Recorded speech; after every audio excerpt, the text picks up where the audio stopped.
Halo sahabat Hermina, salam sehat untuk sahabat Hermina semuanya. Bertemu lagi dengan saya Vio dalam podcast Hermina yang bertajuk TikTok. Tanya informasi kesehatan, tanya ahli kesehatan. Nah, dalam rangka memperingati Pain Awareness Month, kali ini tema podcast kita itu tentang intervensi nyeri bersama dengan Dr. Ifadilah, spesialis saraf Rumah Sakit Hermina Padang.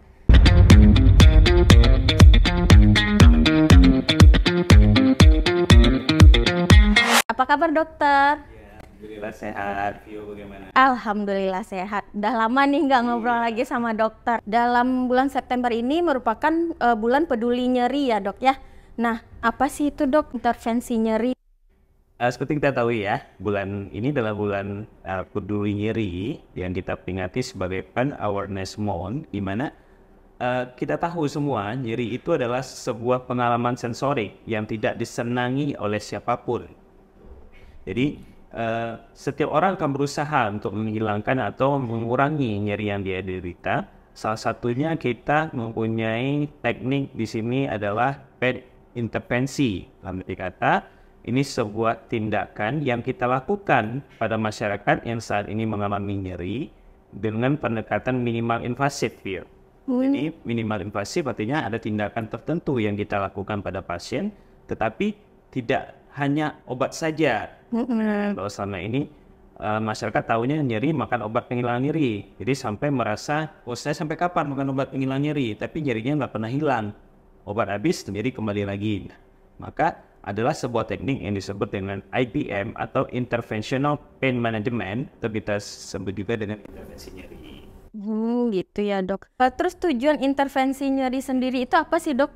Ya, intervensi nyeri itu tentu akan bertujuan yang utamanya adalah menghilangkan atau mengurangi nyeri yang diderita oleh pasien, atau di sini mencegah kekambuhan nyeri yang diderita oleh pasien. Dimana kita tahu nyeri itu terbagi atas nyeri yang akut atau nyeri kronik. Nah, kita akan bekerja pada nyeri-nyeri yang bersifat akut maupun yang kronik. Dan hampir pada semua bagian tubuh yang mengalami nyeri dapat kita lakukan intervensi nyeri sesuai dengan keluhan, dan itu kita sesuai dengan indikasi dari IPM-nya sendiri. Terus siapa aja sih dok yang bisa melakukan intervensi nyeri tersebut dok?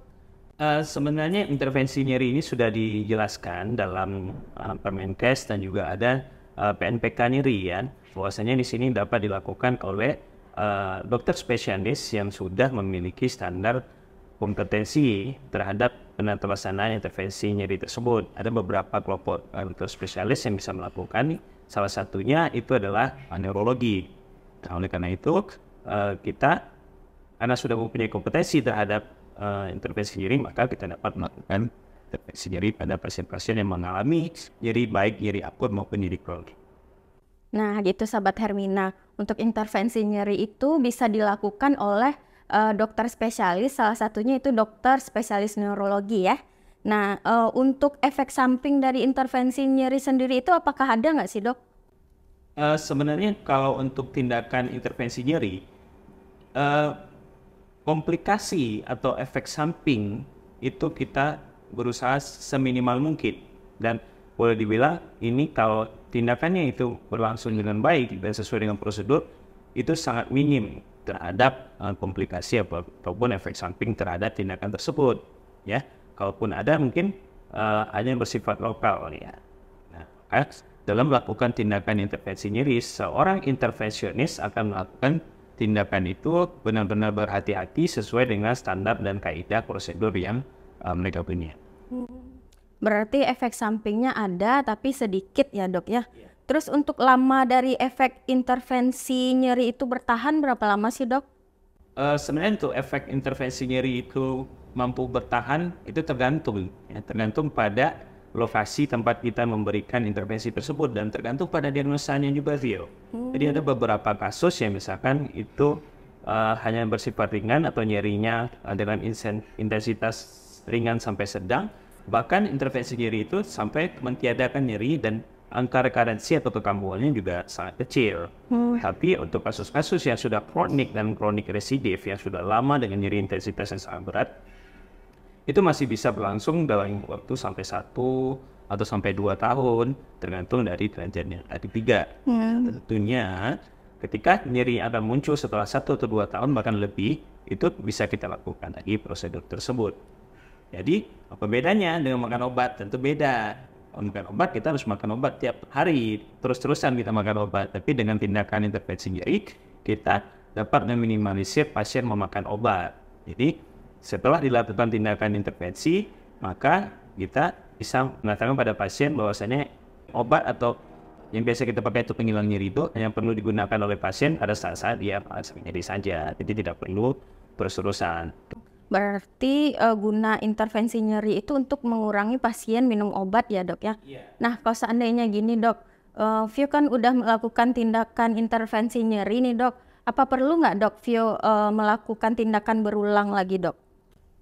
Balik lagi seperti yang saya bilang tadi, bahwasanya tindakan yang kan seandainya Vio nih lagi hamil, terus setelah melahirkan nanti ada mengeluhkan nyeri pinggang. Sementara pada saat itu Vio tidak memungkinkan untuk memakan obat-obat nyeri karena terpengaruh dengan obat-obat yang tidak bisa diberikan pada ibu menyusui. Ya. Jadi dapat kita lakukan tindakan intervensi nyeri sesuai dengan penyebabnya, sesuai dengan indikasi. Dan itu apabila setelah dilakukan tindakan intervensi nyeri, Vio tidak lagi merasakan nyeri, ya berarti tidak perlu diulang lagi. Nah, kalau seandainya memang nyeri itu membaik dan mungkin ada berulang lagi, ya kita bisa ulangi dalam secepatnya dalam 3 bulan.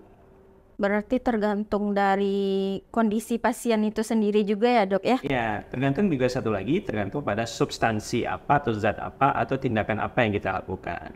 Jadi secara garis besar, intervensi nyeri itu dia ada yang kita sebut dengan penyuntikan substansi tertentu pada sistem neuromuskuloskeletal. Substansinya bisa berupa obat, bisa bersifat zat-zat regeneratif atau proloterapi, ataupun di situ kita bisa lakukan di situ namanya adalah radiofrekuensi, atau yang ketiga bisa kita lakukan lagi yang disebut dengan stimulasi atau modulasi. Jadi ada tiga komponen utama yang mungkin kita lakukan pada saat melakukan intervensi nyeri.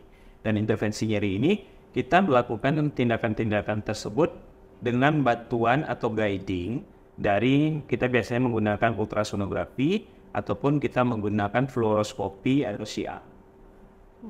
Satu lagi nih dok, pertanyaan terakhir. Kalau untuk sudah melakukan intervensi nyeri sendiri, apa kita perlu lagi minum obat atau memang ada lagi nggak dok kira-kira setelah tindakan diresepkan lagi obat dari dokter gitu dok?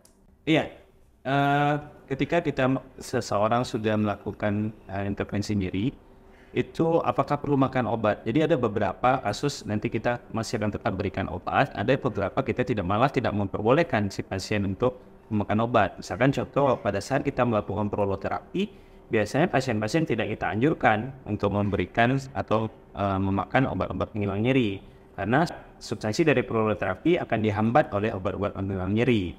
Ya, tapi ada kasus-kasus misalkan di situ yang disertai dengan nyeri neuropatik, mungkin dengan tindakan intervensi, tapi kita masih akan memberikan obat-obat yang bersifat gabapentinoid atau obat-obat yang bersifat menghilangkan nyeri-nyeri neuropatik.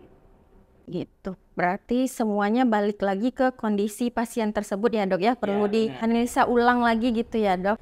Nah terima kasih dokter Ifadilah. Sahabat Hermina sudah tahu kan yang dimaksud dengan intervensi nyeri itu sendiri. Nah jika sahabat Hermina merasakan nyeri dan tidak bisa minum obat, bisa berkonsultasi langsung ke dokter Ifadilah yang jadwalnya itu ada setiap hari Senin sampai Sabtu di sore hari.